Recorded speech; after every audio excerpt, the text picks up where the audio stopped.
Hey guys, hope you're all doing well. I want to talk about a couple of things today. Sunday is check-in day, so I want to talk about that, and then I want to talk about survival strategies for cheat meals. And one other video that I'm going to focus on as well, I posted last time, is how to manipulate your macros using MyFitnessPal on your computer, so that if you're sick of your diet, I'm going to show you how easy it is to switch it up. And I'm going to give you some guidelines to use for the foods that you choose, of course, complex and versus simple carbohydrates. But I'm actually going to do a screen record on my computer, and I'm going to walk you through a meal that I want to switch up my macros for. And I'm going to walk you through how I do it. And I want you guys to do it too, just to experiment, because it's not just switching up your meal plan. It's learning how to make your own meal plan, if that makes any sense. And that's something that I want you guys to have. More than happy to to make meal plans and make changes and all that kind of thing. But I also want you guys to get some kind of skills out of this process, and then have some abilities. So at least, as I always say, right? I never know if you're going to come back for another challenge. I hope you do. Most people do. But if you don't, then that's cool. I just still want you to walk away saying, hey, I got some utility from that.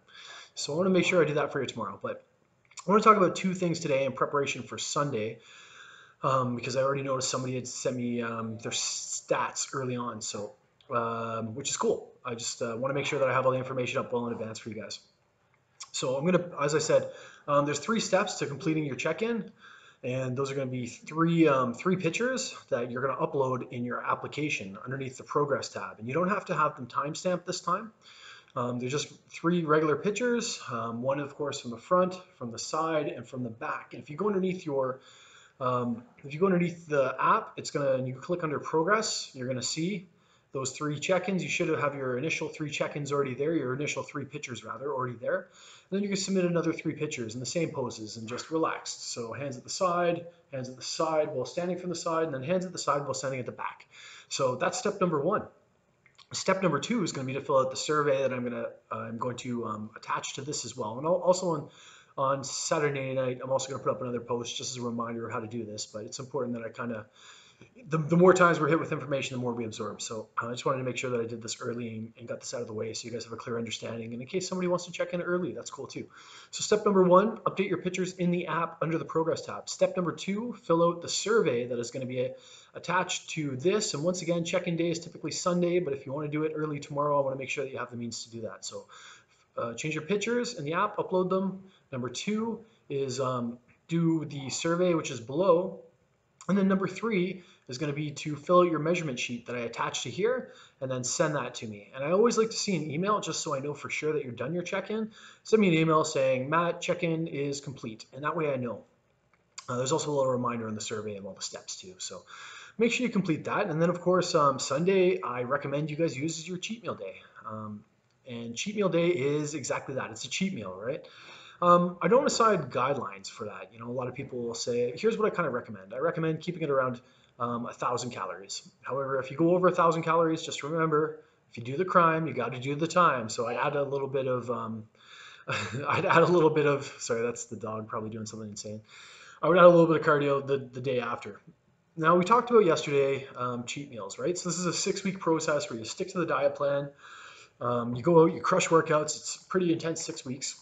And then you make progress and continue on, right? The check-ins, of course, just as a reminder for anybody, or for the regular Savage and 6 guys, if you're doing Savage and 6 light, check-ins aren't necessarily included, but I always like to hear from you guys, and I want to make sure that the guys who are doing Savage and 6 light still feel like I care, because I actually really do care. So if you just want to write me a quick email and you're doing Savage and 6 light and say, hey Matt, this is how my week is going, this is how my meal plan is, and if you're kind of like hitting the issues, I still want to make sure I get you some feedback and try to help you out along the way, because your success is my success ultimately, and I want you guys to go away just feeling like you got something out of this and feeling happy. So feel free, if you're doing Savage and 6 light, just write me an email. Let me know what's going on. Tell me if I can help you out at all, because I'm more than happy to do so. So Sunday will be our check-in day and cheat meal day. For cheat meal day, I'm going to give you guys kind of, we talked about yesterday about your hormones. So we eat a cheat meal, right? We get that, we instantly, massive release of insulin, right? We start storing fat, etc. And of course, our dopamine receptors and serotonin receptors start to skyrocket, right? We get that crave. So there's a few things that you can kind of do to make sure that your cheat meal doesn't turn into a cheat nightmare. And as I say, I always recommend kind of keeping your cheat meal, which is just a replacement of your regular dinner, around the same keeping your cheat meal strictly as your dinner, rather. Sorry, I'm getting a little confused here. Keep your cheat meal as your dinner. There's a few different things that you can do to kind of help counteract some of the hormones that we talked about yesterday with the insulin, right? And then the ghrelin and the dopamine and the serotonin and everything's going on in your body and you just want to eat all the things. But the best way to counteract that is to plan for your cheat meal. And I'm also going to give you, as I said, a few other tips, right? So decide, today or tomorrow what you're going to be eating for your cheat meal. If you're going to be eating your cheat meal at home, buy only the things that you're going to eat for your cheat meal. Buy only a portion amount that is equivalent to what you're eating, because if not, those hormones are going to be going crazy. And I always say, like myself, I know myself, and I'm not going to lie to you guys. If I have stuff in the house that I shouldn't be eating, I'm going to eat it. So I just don't keep it at the house. Or if I am going to eat at the house, something that I shouldn't be eating, I make sure that I only keep the amount that I plan on eating for that cheat meal, which is, it sounds pretty basic, but it's very strategic, like you just got to know yourself, and I know myself that I can't turn it off once I've turned it on. So I just don't bring anything home that I shouldn't be eating. And anyway, a few other tips and tricks I'm going to give you to kind of survive your cheat meal and make sure that you're primed for it is I recommend that you make it relatively close to before you go to bed. And the reason why I say that is because, once again, dopamine is going to go up, serotonin is going to go up. This is great. Insulin is rushing in your body. You're like, I want more. There's a few things you can pad yourself with in order to make that happen and just kind of contain it to that cheat meal.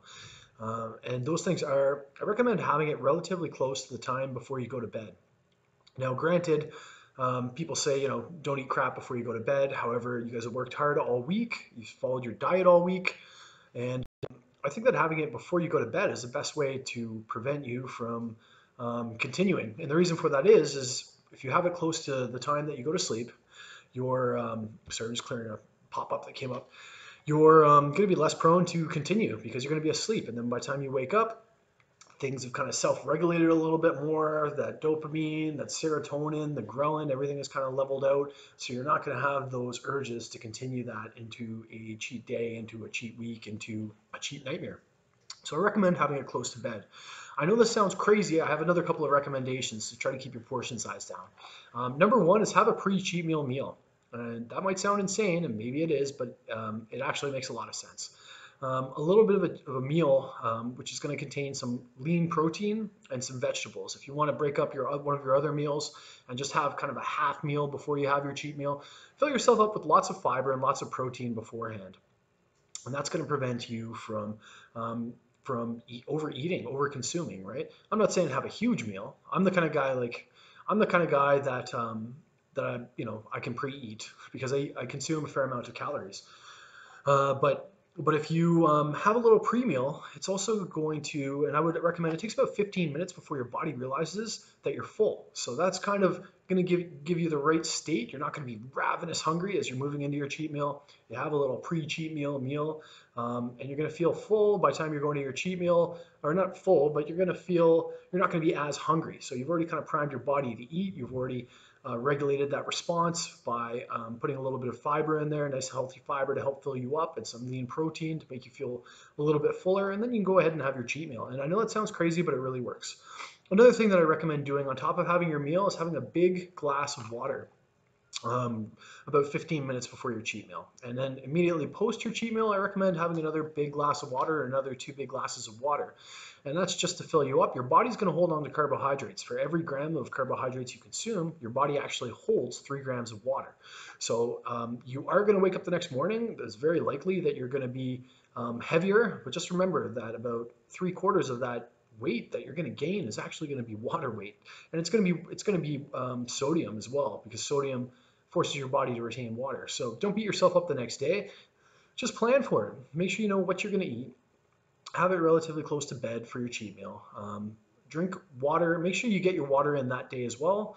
And of course, the following day, make sure you drink your water to be able to flush everything out of your system. It's going to prevent you responding to the hormones and you having that kind of that response, that insulin spike and then drop where your body gets hungry and your ghrelin kicks in. So those are a couple of things that I have on hand, just a couple of hints, and another couple of hints there's a few free foods that you can also use following your cheat meal you still find yourself hungry, and one of those, of course, a lot of those, of course, things like cucumber, broccoli, you don't eat a ton of them, but if you eat a little bit after, it's going to help fill you up too.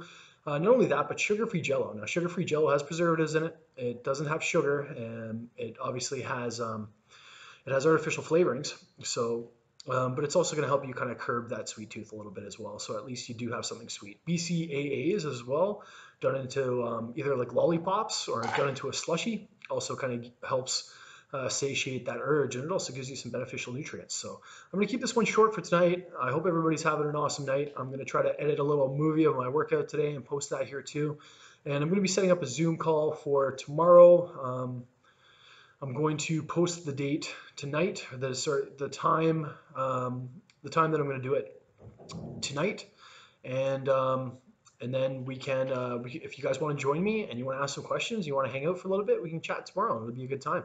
So other than that, I hope you guys had an awesome day. I know I had a really good workout, feeling strong, feeling good, and let's get ready. We're almost on our first week, guys. This time's going to fly. We're through week 1 of 6, but it's just going to go quicker and quicker and quicker. So stay focused, stay strong, stay motivated, and remember why you started what you started so that you can finish strong. I'll see you guys soon. Have a great night.